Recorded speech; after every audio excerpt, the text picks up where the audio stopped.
after watching this video, you actually might stop writing, but for a reason. So I'm going to kick this one off by making a few guesses about you. Yes, you sitting at home watching this video, you're a writer, or you'd like to be. You dream of having a career as a writer, but you also just dream of making all the wonderful worlds that exist in your head exist in reality, in black and white, where people can read about them and enjoy walking around in them. And this might be a dream of long standing. This dream might be a part of who you have been since childhood. But writing is not the only thing you do. You have other responsibilities. Maybe you have a job, maybe it's children, maybe it's school, but whatever it is, you have other things going on in your life. And because of those responsibilities, you have limited time to actually work on that dream. And you may be coming to the realization that writing a book is actually a huge task. It's not just a matter of writing 80,000 words, which is a monster job in and of itself. It's also plugging plot holes, considering and discarding potential plot lines. It's massive. Let's look at what we've got here. We've got a dream of being a writer. We've got a huge mountain to climb to get there, and we've got limited resources to dedicate to this task. Just looking at this, these guesses that I've made for you, I think it's time to talk about working efficiently. I care a lot about efficiency. That's why when I set out to write a book, I do not write. Not at first, actually not for quite a while. What I do is I plan, and I plan a lot. If you want advice for planning, I have got you covered with videos like this one on planning cozy mysteries, or this one where I broke down 6 questions that I use to plan every scene for maximum drama. Okay, but Jane, I'm a pantser, you might be saying. I like to sit and I like to write and I like to let myself discover my novel. And that's awesome. You are always going to know best where the magic, where the joy in your writing life comes from. But I would like to challenge the idea that any of us are really plotters or pantsers. I think we have the feeling that it's kind of a Boolean thing, like you just come into the world as a pantser. Congratulations, Mrs. Calmus. It's a pantser!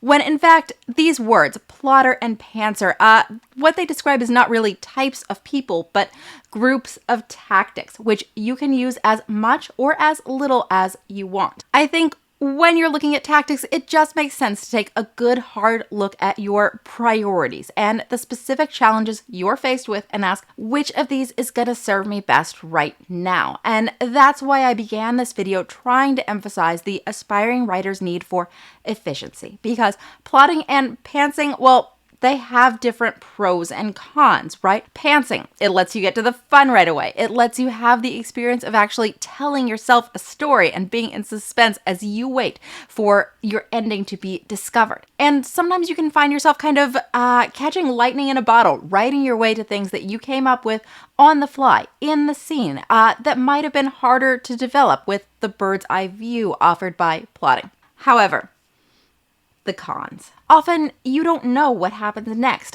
You can get stuck, and sometimes those bits of magic you're coming up with in Act 3 don't mesh with what you've already written for Act 1.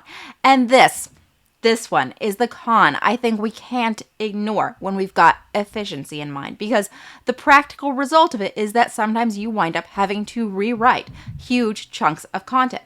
And there's no two ways about it. Having to do your work twice, this is not efficient. Writing, actually putting the words down on the page, this is the part of my job that takes me the longest. And so I never want to have to do it twice. I don't want to discard scenes that I've put my heart and soul into. I don't want to rework characters who appear throughout the novel. And the very last thing I want to do, the very last thing, is to take a scene that I have already written and write it again, because it no longer makes sense for my vision of the novel. That's why I really believe that your vision for your novel is something you should consider writing down right at the beginning. And if you do it my way, you'll write it down in great detail. Another way to look at this would be as a design document. Back in the early 2000s, I worked on an online game called City of Heroes, writing the in-game text, and from time to time, we would need to freshen up the game with a new villain group. And when that happened, the first step is to create a design document to describe what the villains looked like, their powers, motivations, and the major story arcs that the player would enjoy. It's easy to see why we use design documents on City of Heroes. After all, I wasn't working alone. I needed to work with artists, programmers, and other designers, including those who would be hired after I had already left the company. Everything had to be put down in writing so we could execute a coherent vision despite having so many minds at work on the project. But you are just one mind, right? Well, I'd like to challenge this idea as well. As I'm recording this, it's March, and I can virtually guarantee you that in March of next year, I'm going to have a slightly different mind than I have today.